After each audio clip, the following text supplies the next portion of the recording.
O programa a seguir é livre para todos os públicos.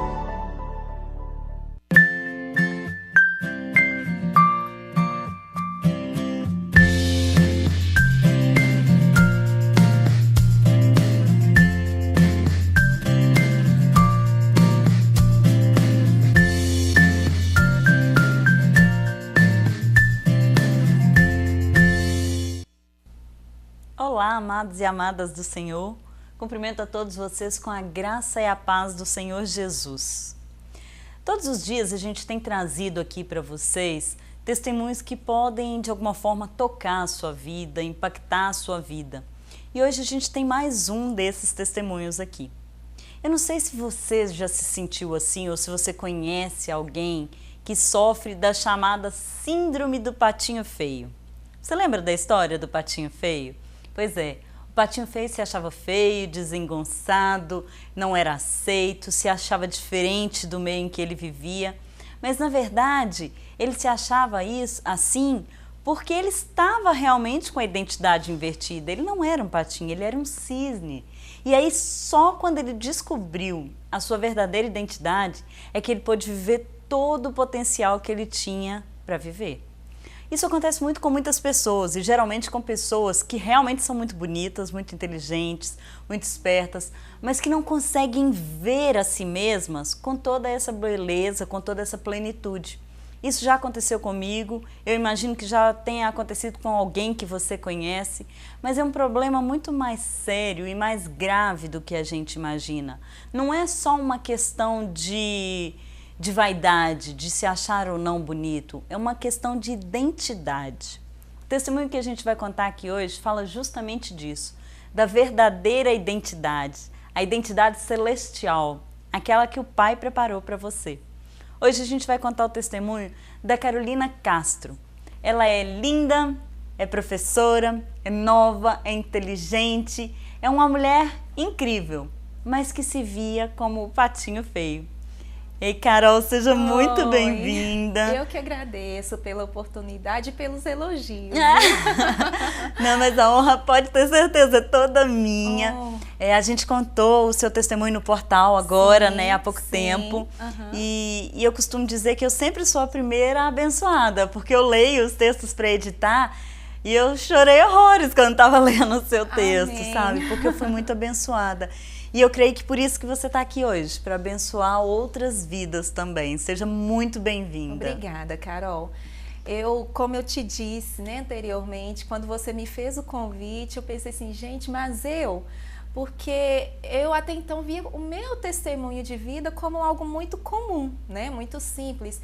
Você já teve a oportunidade de ler outros testemunhos, de entrevistar outras pessoas com tantas coisas surpreendentes, né, que Deus fez e tem feito, que eu pensei assim, gente, mas eu não tenho nada tão surpreendente assim, mas à medida que a gente vai lendo e vai pensando, aí você, nossa, não, Deus realmente fez uma coisa muito, surpreendente, né? É verdade. Na minha vida, né? E assim, quando o testemunho da Carol, gente, foi uma coisa muito interessante, porque a gente se encontrou num evento no final do ano passado. Sim. E aí naquele evento o Senhor falou ao meu coração, convida ela para contar o testemunho. Mas eu não tinha a menor ideia de que era o testemunho, eu não sabia se era de cura, eu não sabia se era de restauração, não sabia de nada. Eu não conhecia a Carol de oi, né, na escola das minhas filhas.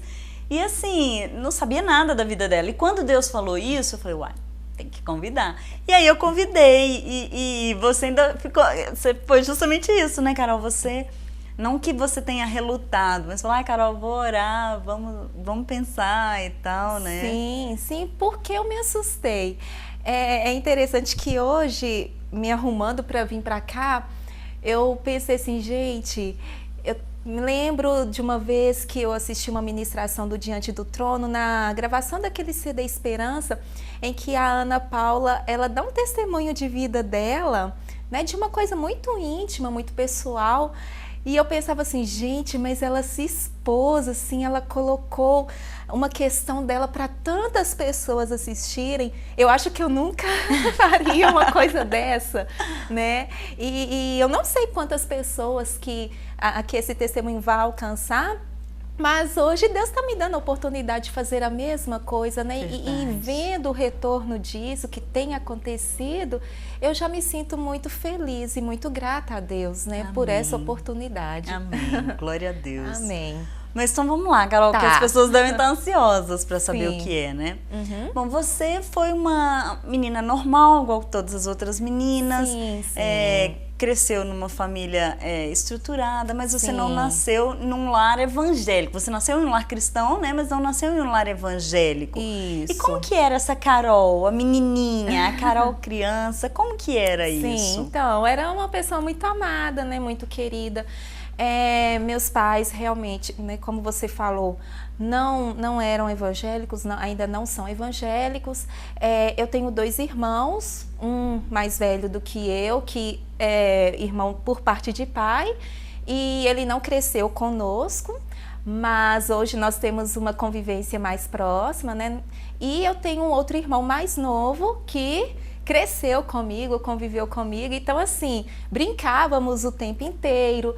Tínhamos em nossa rua uma infinidade de crianças, então assim, depois da escola todo mundo ia brincar, era aquela situação que muitos devem ter vivido, né? A minha família é muito simples, meus pais, eles mostraram mesmo batalhadores, guerreiros, e nos ensinaram, né, a conquistar através do esforço as nossas coisas, né? Seja em questão de caráter mesmo ou em questões materiais, né? Uhum. Eu tive sempre pais muito presentes, né? Meus pais, como eu disse a você, são pessoas muito simples, mas nunca se ausentaram das nossas vidas por isso. Sim. Né? Em escola, sempre presente, no dia a dia, brincavam conosco, mesmo estando cansados. Então, assim, eu sempre tive essa presença bem real na minha vida. Foi uma infância feliz, Sim, né? foi uma infância muito feliz. E quando que você começou a se achar diferente, Carol? Porque não é nem que você era diferente, porque você não era, né? Mas quando que você começou a perceber que você sentia alguma coisa diferente? Então, a primeira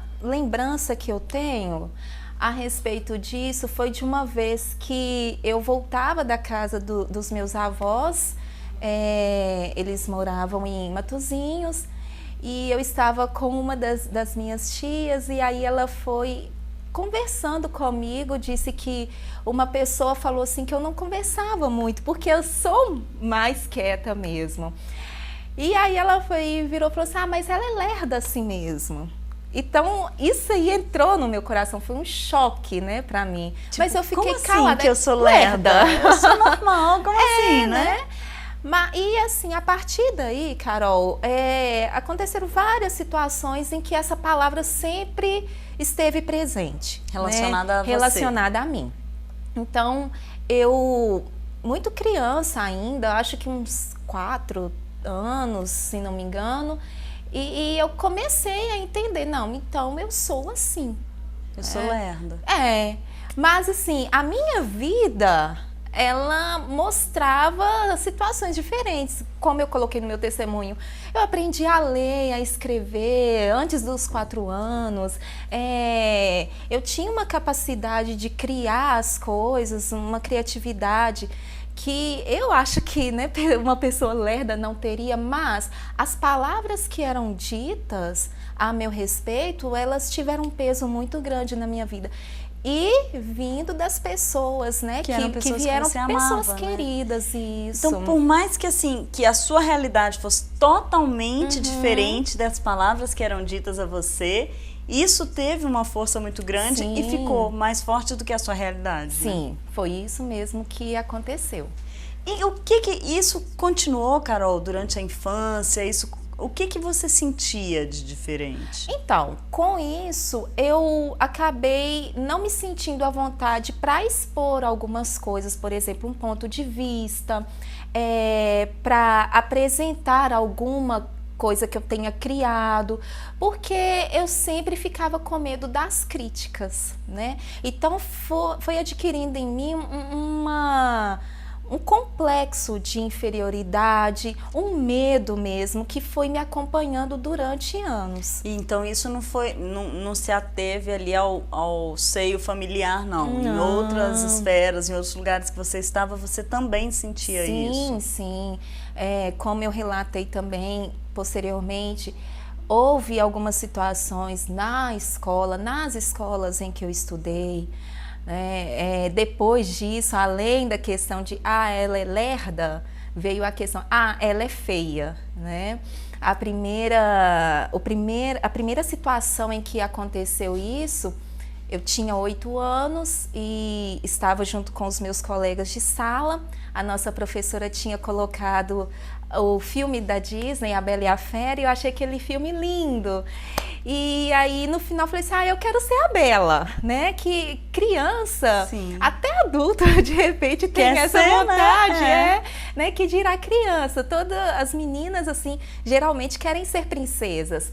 E aí eu falei assim, eu quero ser a Bela. E aí a menina, uma colega minha, falou assim, mas não existe princesa preta. Então não Como posso assim? ser princesa. Né? Então, assim, eu sempre estava indo à margem às vezes a das gente pensa que uma coisas. criança de 8 anos não sente, não sofre. Você consegue lembrar do sentimento que você teve quando você ouviu essa frase? Eu fiquei com vergonha. Você ficou com vergonha de ser você? De ser eu. E aí eu pensei, então as princesas não podem ser pretas, né? As princesas, elas não podem ser como eu sou. E aí eu fiquei nessa situação. Então eu não posso ser alguém de destaque, eu não posso crescer, eu não posso ser bonita, eu não posso ser princesa. Eu tenho que ficar sempre à margem. E os seus coleguinhas, porque criança às vezes, a criança sabe ser cruel quando ela quer, né? E eles te tratavam diferente mesmo? Tinha alguma coisa? Ou não? Ou era tudo Carol, coisa da sua cabeça? Foi assim, hoje eu posso entender que eu fui criando esses pensamentos, né? Aconteceram esses fatos, como eu disse, mas não era vindo de todos os colegas, e eu imagino né? que muitas vezes os que faziam também, às vezes nem sentiam tanto quanto você, né? Não. Falava por falar, agora a gente Sim, fala brincando mesmo, sim. né? Para quem fala, muitas vezes não tem aquela noção de como que quem escuta vai receber, né? De como que irá atingir o outro, né? Mas pelo fato de já ter essas situações anteriores na minha infância, de receber sempre palavras que diminuíam, então eu agreguei a isso e pensei, não, eu sou uma pessoa que não posso crescer então. E Carol, você chegava a comentar com seus pais a respeito disso? De que você sofria ou não? Você guardava isso pra você? Não, nunca fui de comentar. Até mesmo por ser uma pessoa mais reservada, de ter essa natureza, eu nunca cheguei a comentar. E assim, eu não sabia o que falar. O que eu vou falar? Né? Menina falou que eu não posso ser princesa porque eu sou preta. E aí?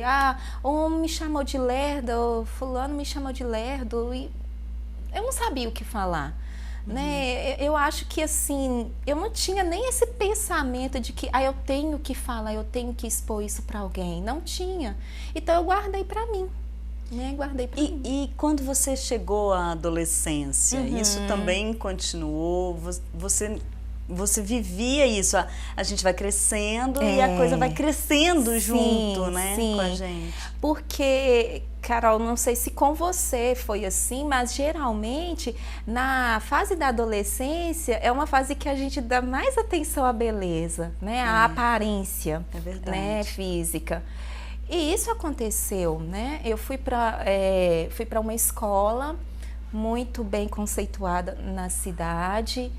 E lá tinha pessoas de todos os tipos, né? Tinha pessoas que tinham uma condição de vida muito boa, outras nem tanto, pessoas brancas, negras, loiras, morenas, enfim, de vários tipos. E aí a gente podia perceber que havia aqueles grupinhos, né? Aqueles grupinhos das pessoas que eram intituladas das mais bonitas, as mais populares, as mais legais, as mais atraentes, e aquelas que não eram, né? E aí quem não participava desse grupo tinha que se adaptar, né, àquela situação.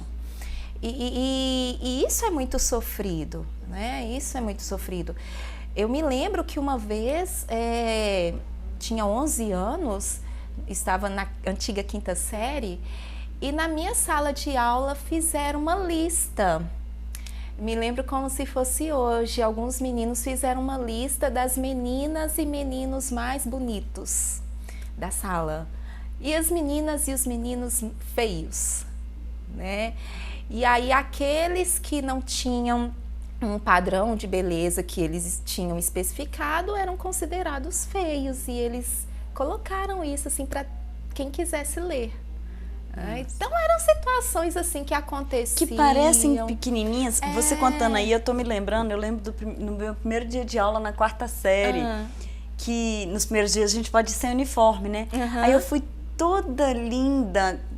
Pra mim eu tava toda linda, sabe? Com uma roupa laranja. E na época tinha aqueles relógios de trocar pulseira. E aí eu pus um combinando com a minha roupa. E eu achei que eu tava abafando. E aí a professora no primeiro dia virou pra mim e falou assim: olha, gente, não precisa vir assim toda bonitinha achando que vai abafar, não, que não vai, não. Aquilo pra mim, sabe, foi a morte, assim, que eu falei, puxa, eu fiquei as férias inteiras guardando aquela roupa pra eu poder ir no primeiro dia de aula, e acontece uma coisa dessa. São coisas, as pessoas realmente não querem te magoar, mas você se permite, né? E assim, Carol, eu percebo que como que a gente tem que sempre buscar ter equilíbrio nas palavras, né? Hoje, nós vemos as crianças crescendo com uma identidade de que tudo pode. Verdade. Né? Você é lindo, você é maravilhoso, você pode tudo. Isso pode não ser tão bom, porque nem tudo nós podemos. Verdade. Né? Nós temos dificuldades nessa vida, nós temos limitações. E ter dificuldade não tem problema nenhum, né? Nós não somos bons em tudo, né? Nós temos muitas pesquisas indicando que cada pessoa tem uma habilidade que sobrepõe às outras. Né? Então, assim, isso não é demérito de ninguém, é normal. Carol. Né? Mas...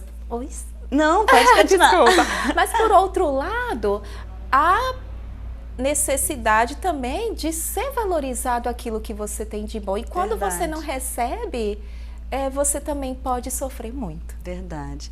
Carol, a gente vai fazer um intervalo, é bem rapidinho, e aí a gente volta para contar mais uma parte do que aconteceu na vida da Carol.